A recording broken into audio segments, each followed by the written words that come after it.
ஆன்மீக அன்பர்கள் அனைவருக்கும் வணக்கம். நாம் நம்மளுடைய சேனலில் தொடர்ந்து நிறைய சுவாரஸ்யமான ஆன்மீகம் சார்ந்த தகவல்களை தாங்க பார்த்துட்டு வந்துட்டு இருக்கோம். அந்த வரிசையில் இன்றைய பதிவுடன் நம்ம பார்க்கக்கூடியது ரொம்பவே சுவாரஸ்யமான ஒரு தகவல் தான். பொதுவாக ஒவ்வொரு புதிதாக ஒரு மாதம் பிறக்கும் பொழுதும் அந்த மாதத்தில் நம்முடைய எதிர்பார்ப்புகளும் கூடவே பிறக்குது அப்படின்னு தான் சொல்லணும். ஸோ அப்படி நம்மளுடைய எதிர்பார்ப்புகளையும் ஆசைகளையும் பூர்த்தி செய்யக்கூடிய வகையில் அந்த மாதமானது இருக்குமா அப்படின்னா கண்டிப்பாக அதுக்கு முக்கியமாக பார்க்கப்பட வேண்டியது கிரக அமைப்புகள் தான். ஏன்னா எந்த இடத்துல எந்த கிரகங்களானது இருக்குது, என்ன மாதிரியான விஷயங்களை செயல்படுத்த போகுது அப்படின்றதுனால நமக்கு பல்வேறு விதமான மாற்றங்களும் ஏற்படுது.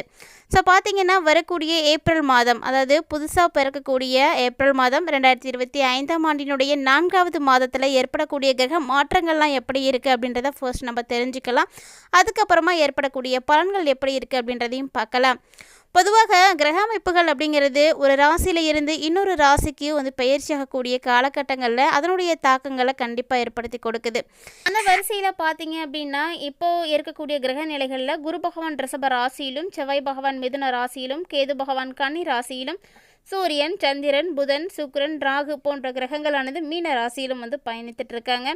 ஸோ ஏப்ரல் மாதம் பிறந்த உடனே ஏற்படக்கூடிய கிரக மாற்றங்கள் அப்படின்னு பார்த்தீங்கன்னா செவ்வாய் பகவான் தான் மாறுறாரு. ஏன்னா இவர் ஏப்ரல் 3ஆம் தேதிக்கு அப்புறமா மிதுன ராசியை விட்டு கடகராசிக்கு போக போகிறாரு. அது மட்டும் இல்லாமல் இந்த கடகராசியில் போய் நீச்சம் அடைய போகிறாரு.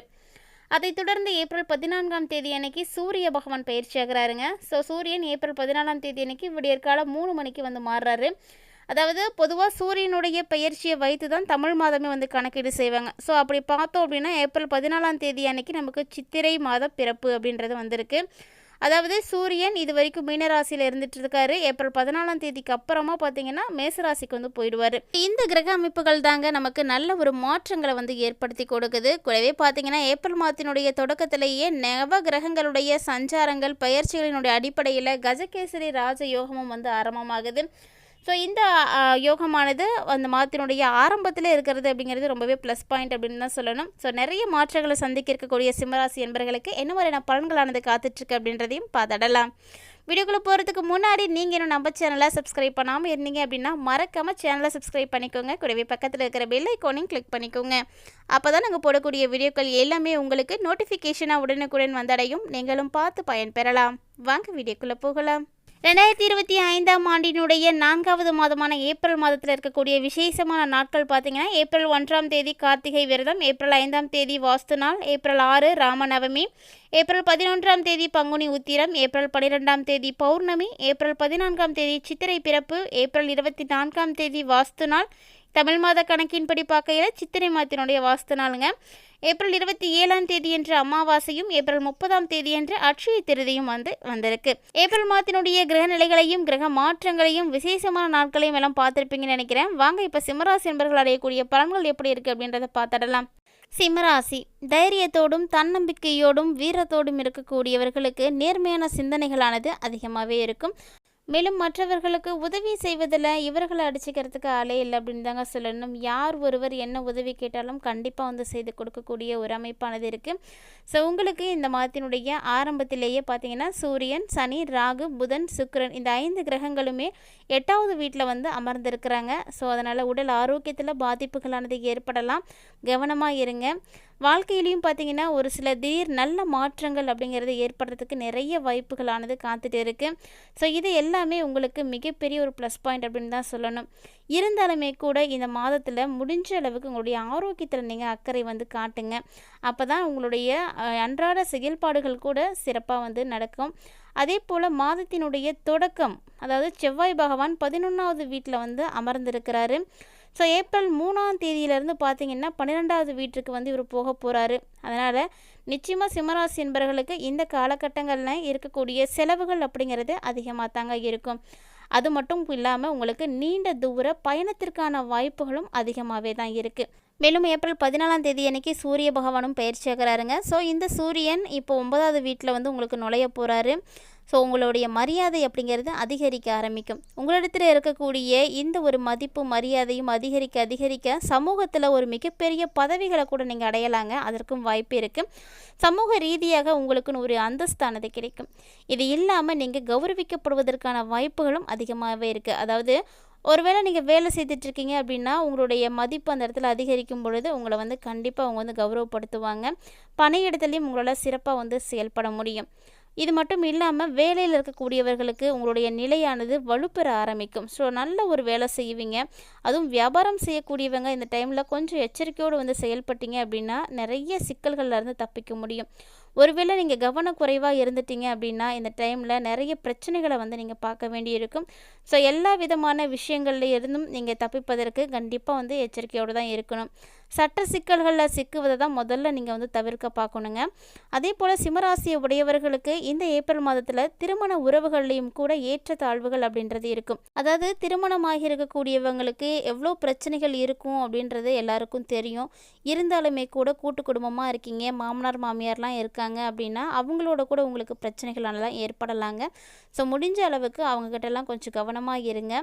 இது மட்டும் இல்லாமல் காதல் சார்ந்த உறவுகளுக்குள்ளேயும் இந்த மாதத்தில் கொஞ்சம் பலவீனமாக இருக்கிறதுனால அங்கேயும் கூட உங்களுக்கு ஏதாவது ஒரு பிரச்சனைகளானது ஏற்படலாம்.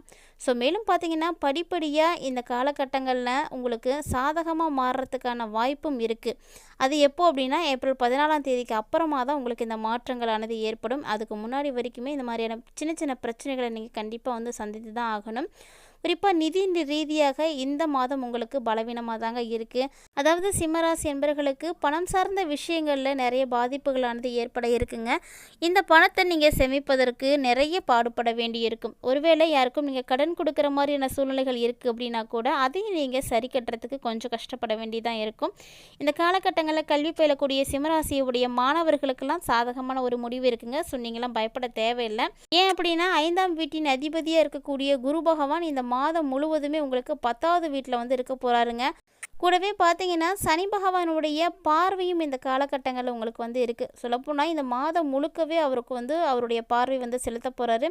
குரு மற்றும் 5வது வீட்டில் இருக்கக்கூடிய இந்த சனியினுடைய பார்வையின் மூலமாக காதல் உறவுகளில் தீவிரத்தை வந்து நீங்கள் வந்து பார்ப்பீங்க.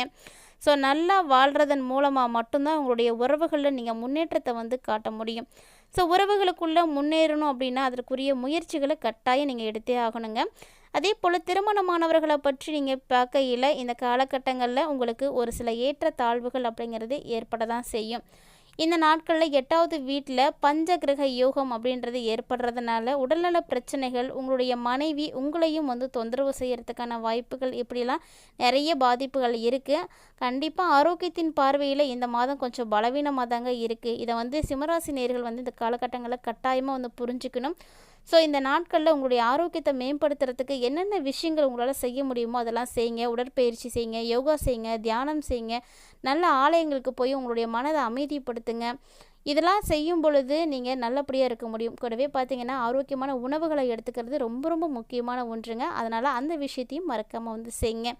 இந்த நாட்களில் உங்களுடைய ராசிக்கு பார்த்திங்கன்னா சூரியன், சனி, ராகு, புதன், சுக்கிரன் இது எல்லாருமே சேர்ந்து 8வது வீட்டில் தான் இருக்க போகிறாங்க. ஒரு ஆபத்தான நிலையில் இருக்கக்கூடிய இந்த கிரக அமைப்புகளானது நிச்சயமாக உங்களுடைய உடல் நலத்தில் கோளாறுகளை எல்லாம் ஏற்படுத்தி கொடுக்கும் அப்படின்றதுல மாற்று கருத்தே கிடையாது. ஸோ ஆரோக்கியம் அப்படின்றத தாண்டி சிறந்த செல்வம் ஒன்று இருக்கா அப்படின்னா அது மிகப்பெரிய ஒரு கேள்விக்குறி தான். அதனால் நோயற்ற வாழ்வே குறைவற்ற செல்வம் அப்படின்ற மாதிரி நம்மளுடைய வாழ்க்கையில் நம்மளுடைய உடலில் வந்து கோளாறுகள் எதுவும் ஏற்படாமல் பார்த்துக்கணும். அப்போ தான் நம்மளால் எதிர்வரக்கூடிய பிரச்சனைகளை கூட வந்து சமாளிக்க முடியும். மேலும் சொல்லப்போனால் இந்த ஏப்ரல் மாதத்துலேருந்து உங்களுக்கு சனி பகவானும் அஷ்டமத்தில் வந்து அமர்ந்திருக்க போகிறாருங்க. அஷ்டமத்து சனியை ஆட்டி வைக்கும் அப்படின்லாம் சொல்லுவாங்க. இருந்தாலுமே கூட நேர்மையோடும் தைரியத்தோடும் உழைப்போடும் இருக்கக்கூடியவர்களை சனி பகவான் ஒருபோதும் வந்து பாதிப்பதில்லை அப்படிங்கிறது தான் உண்மையான ஒரு விஷயமும் கூட. ஸோ அதனால் இந்த காலகட்டங்களில் நீங்கள் எந்த விதமான தவறுகள் செய்திருந்தாலுமே கூட அதற்குரிய பலன்களை எல்லாம் அடையக்கூடிய ஒரு மாதமாக இந்த மாதத்துலேருந்து உங்களுக்கு இருக்க போகுது. ஸோ இனி வரக்கூடிய நாட்கள்லையாவது கண்டிப்பாக நீங்கள் எந்த தவறுகளையும் வந்து செய்யாதீங்க. சனி பகவான் தண்டிக்கும் இடத்துல வந்து இருக்காருங்க. கர்ம வினைகளுக்கு ஏற்ப பலன்கள் கொடுக்கக்கூடிய சனி பகவானை நீங்கள் தொடர்ந்து சனிக்கிழமைகளில் வழிபாடுகள் செய்வதும், இந்த சனிக்கிழமைகளில் கருப்பு எள்ளு, இரும்பு சம்பந்தப்பட்ட பொருட்கள் மற்றும் உடல் ஊனமுற்றவர்களுக்கு உதவி செய்தல், இது போன்ற விஷயங்களை எல்லாம் நீங்கள் செய்யும் பொழுது சனி பகவானுடைய தாக்கங்களிலிருந்து நிச்சயமாக விடுபட முடியும். கண்டிப்பாக இந்த எளிமையான பரிகாரத்தை வந்து தொடர்ந்து செய்து நல்ல ஒரு பலன்களை எல்லாம் பெற்றுக்கோங்க. இந்த பதிவில் சிம்மராசி என்பவர்களுக்கு வரக்கூடிய ஏப்ரல் மாதத்தில் என்ன மாதிரியான பலன்கள் எல்லாம் கிடைக்க இருக்குது, என்னென்ன விஷயத்தில் கவனமாக இருக்கணும் அப்படிங்கிறத பற்றியெல்லாம் டீட்டெயில்டாக பார்த்து பார்த்துருப்பீங்கன்னு நினைக்கிறேன். வீடியோ உங்களுக்கு பிடிச்சிருந்தால் லைக் பண்ணுங்கள், ஷேர் பண்ணுங்கள், மறக்காமல் கமெண்ட் பண்ணுங்கள். இது மட்டும் இல்லாமல் இது போல் நிறைய இன்ட்ரெஸ்டிங்கான ஆன்மீகம் சார்ந்த தகவல்களை எல்லாம் நம்மளோட சேனலில் உடனுக்குடனாக நம்ம பதிவேற்றம் செய்துட்டு இருக்கோம். இது வரைக்கும் நீங்கள் நம்ம சேனலை பார்த்ததே இல்லை அப்படின்னா மறக்காமல் ஒன்ஸ் விசிட் பண்ணி பாருங்கள். பிடிச்சிருந்தா ஃப்ரெண்ட்ஸ் அண்ட் ஃபேமிலியோட ஷேர் பண்ணிக்கோங்க. அவர்களும் பார்த்து பயன்பெறட்டும். மீண்டும் மற்றொரு சுவாரஸ்யமான தலைப்பில் சந்திக்கலாம்.